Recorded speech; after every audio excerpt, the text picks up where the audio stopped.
Finally, I'll talk about the 10 causes that decrease your rizq, your wealth, and your quality of life. And the ulama, the scholars, have summed them up into 10 of them. Number 1, a person's rizq and sustenance is decreased and their quality of life is decreased if they are lazy dependent, like that boy who said, sustenance will come to me. Lazy dependent person will decrease your rizq and your quality of life. Number 2, israf and tabdhir, which means extravagant spending, wasting and mismanagement of resources. So if you have a lot of wealth and you are able to afford, more things, then go for it. But if you have less wealth and you want to buy the same thing as the wealthy person, then you are doing israf. You are extravagantly spending. So extravagantly spending is relative, within your affordability. Wasting your money is when you spend it on haram things. When you spend it on haram things, that's called tabdhir. Prophet ﷺ said, مُبَذِّرُونَ إِنَّ الْمُبَذِّرِينَ كَانُوا إِخْوَانَ الشَّيَاطِينَ. Those who waste their money on haram things are the brothers and sisters of the shaitan. And those who are musrifin, meaning that you overspend beyond your means, Allah says, إِنَّ اللَّهَ لَا يُحِبُّ الْمُسْرِفِينَ. Allah does not like those who are extravagant spenders beyond their means. And the final ones of them are, that decrease your sustenance, is repeated sins and its accumulation. It has an effect on your sustenance, quality of life. Number 4, ingratitude and ungratefulness, including thanking others instead of thanking Allah. Number 5, stinginess. You're stingy on yourself, you're stingy on your family, you're stingy on others. What does stinginess mean? It means that you do not give yourself the minimum right, and you don't give your family their minimum rights, and you don't give the rights of others with your wealth. That means you are stingy. If you give more than their rights, then you are considered starting on the journey of being generous. So I know that some people, they might think that others are stingy because they didn't take them on a holiday, for example, or to a restaurant. It doesn't mean you're stingy. It means you're just trying to manage your wealth. But being stingy meaning that when you are stingy on food, on clothing, on shelter, on livelihood, the minimum requirements of a person to live. Number 6 is relying on superstitious and delusional beliefs. These decrease your wealth. People like that go mentally crazy. They rely on superstitions, delusional beliefs, omens and signs to increase their wealth and their quality of life. Number 7, abandoning zakah. Zakah purifies your wealth, and that's when you work something and some haram wealth comes into your wealth, let's say a small percentage of it and you couldn't avoid it. Zakah purifies your wealth, otherwise your wealth is not blessed and there is no barakah. Number 8, abandoning your obligations, the fara'id, which Allah subhanahu wa ta'ala said to do, that decreases sustenance and quality of life. Number 9, carelessly earning forbidden income. You don't care where it comes from. There are people who can't avoid it. Allah's not talking about them. He's talking about those who don't care. I don't care if I get it from haram. And number 10, destroying family relationships. Destroying them, of course, we already talked about it, outside of your control. When you want to destroy it for your own whims and desires, that creates a bad quality of life, even if you think it's going to be better. Last things I want to share with you, my brothers and sisters, is a few du'as, a few dhikrs that you can do, inshallah, that the our Sharia has taught us, the Prophet ﷺ taught us. It's also in the Quran.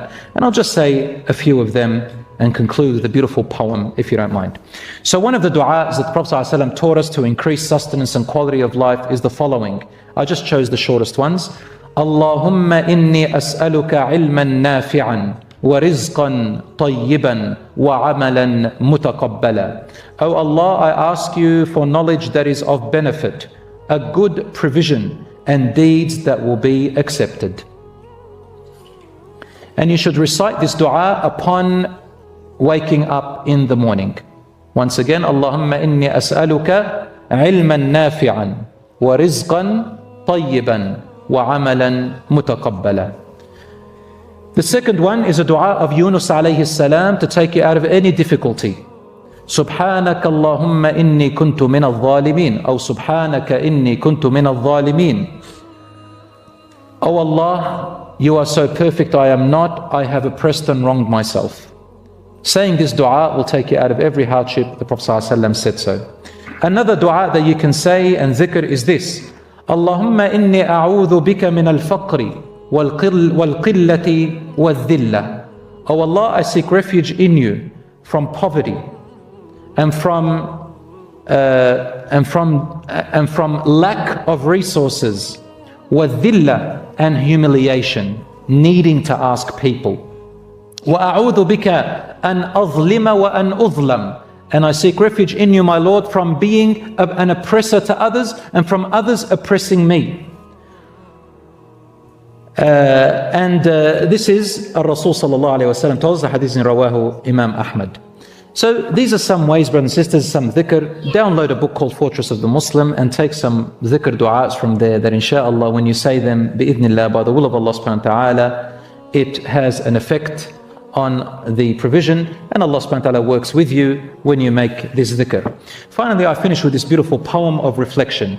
Someone wrote it, I don't know, it's an anonymous person, but I really loved it. It says, I asked for riches that I might be happy.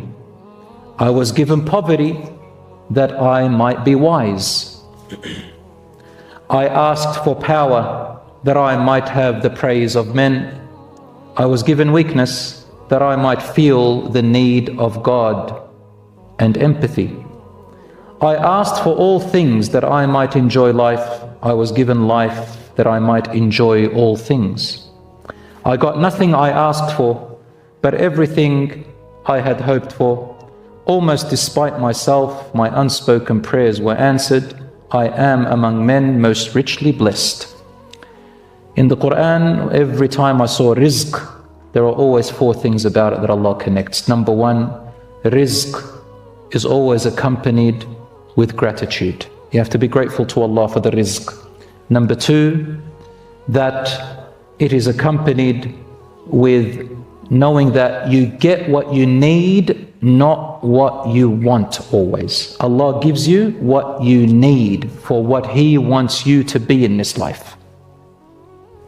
Number three, it talks about never letting pursuit of wealth take over your obligations and worship. You stop it, you pray. You don't let it overcome your purpose of life and your worship. And number four, rizq is always attached to charity. Give. And when I say charity, I don't mean just to the poor and through charity organization. Everything you spend to benefit others is called a charity in Islam.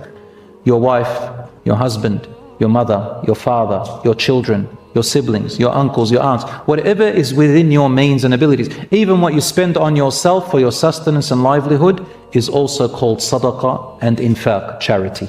May Allah subhanahu wa ta'ala protect our brothers and sisters in Palestine and everywhere around the world. May Allah subhanahu wa ta'ala guide us to that which is best and forgive our shortcomings. Wa sallallahu ala nabiyyina Muhammad walhamdulillahi rabbil alameen.